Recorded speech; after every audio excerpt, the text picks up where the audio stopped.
Did you have any questions? Did you ask where are the dolls, where's the inventory? Well, or you just knew that it was there? We knew it was there because, I mean, when we sat and looked at the figures, we know that, okay, we invest, or we'll have to have $25,000 for certain things, covering the dolls. But if you knew it was there, how would we find it? Well, it is, again, the way we broke it down. That's dolls is so much, and that's what it when you're presenting a plan, you need for it to be very clear. Last week when we did a milestone, we clearly stated a 4-year projection. Yeah. Is there any reason why you all did 3 years? Is there any particular reason? If we started off, I started off on a 2010 basis, and then most of the projections are showing 11, 12, 13. Repeat?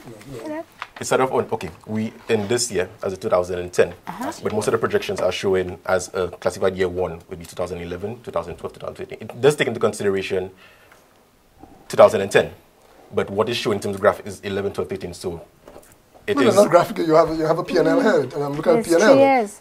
You know, financial year 2011, financial 12 and 13, that's a 3-year projection. Okay, you were required to do it for 4 years. Yes, 4 years. So you have not followed the instruction as far as that is concerned. I mean, your payroll is very, very high. Yeah, I think we highlighted that milestone back. Okay, you pay an assistant manager, a finance officer, an IT officer, a sales and marketing officer, an administrative assistant, you know, and when you take the cost of all of that, I mean, that's significant. And sales and marketing. I think that's one of the things that we actually cut back on. I think the session, you were the one who brought it up, that we needed to have someone to actually go out and handle Salesforce in the van and what have you. So that's you. And I said you need to look at you have your cash flow is incorrect, your balance sheet is incorrect.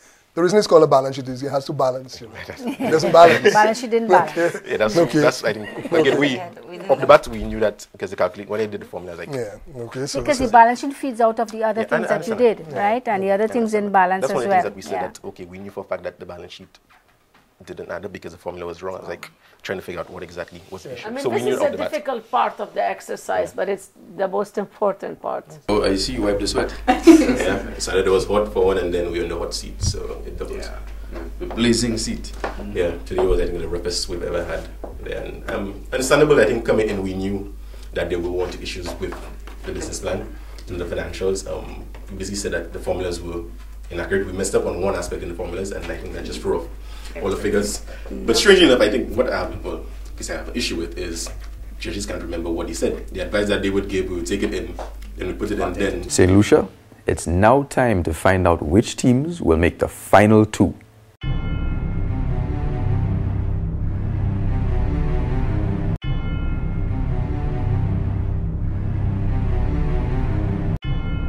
I know this has been a rough week for you, but all of you all try your best to do a very good job. Some of you all did better jobs than others.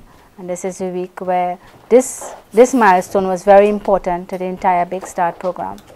So let's see how it will go on. Okay. You all did a really good job, but you need to really get those financials nailed. You need to be sure of where you're going. I know it felt unpleasant for some of you, and you're in a hot seat, you're sweating everywhere and everything's like itching. But the thing is, you have to understand, better this happen now than when you have a business and you are looking for money that you don't have and people that you have to pay without any cash to pay them. So better you find what you have to do now, understand your financials right now, not when it's impossible to do so, when you're in a business already. Okay, and I commend all of you for the hard work because it is difficult. Okay, not going to be easy, and business is not easy. So this will feel like a walk in the park to when you start business. This week's milestone obviously was very tough, I know that.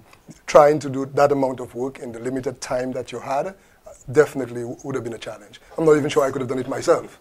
Okay, so the fact that we were, in your view, possibly a bit tough on you, that's our job. I mean, we were here and we had to give you the advice so that you could. So you should not see that as a disappointment. At the end of the day, we're here to guide you, and we have to tell you the way we saw it. And that's what you got today. May have been tough, but that's what it is. And as Marie said, it is business, it's reality. And the real world out there is a lot more difficult than, you know, when you sit there and you see somebody making money and you figure, well, I can make it too. You know, welcome to the club, as they say. So you need to take your time. You have a lot of work to do. I think all of you could improve on the document that you presented. But what's more important is to look at the viability of the business. You need to look at it and see how realistic it is. So that would be my advice almost to every single one of you. Get a lot more realistic. You know, it's better to project for the worst situation and get a better situation than to pretend everything's going to be nice. And when reality hits you, then all of a sudden you cannot pay back you cannot pay your staff, you cannot pay the bank, you cannot pay your investors. It's better to make it look more realistic. That would be my advice to you. And great job, and let's see. Today was the toughest day. I can tell you, as a person being in business, doing this part of the business is always the hardest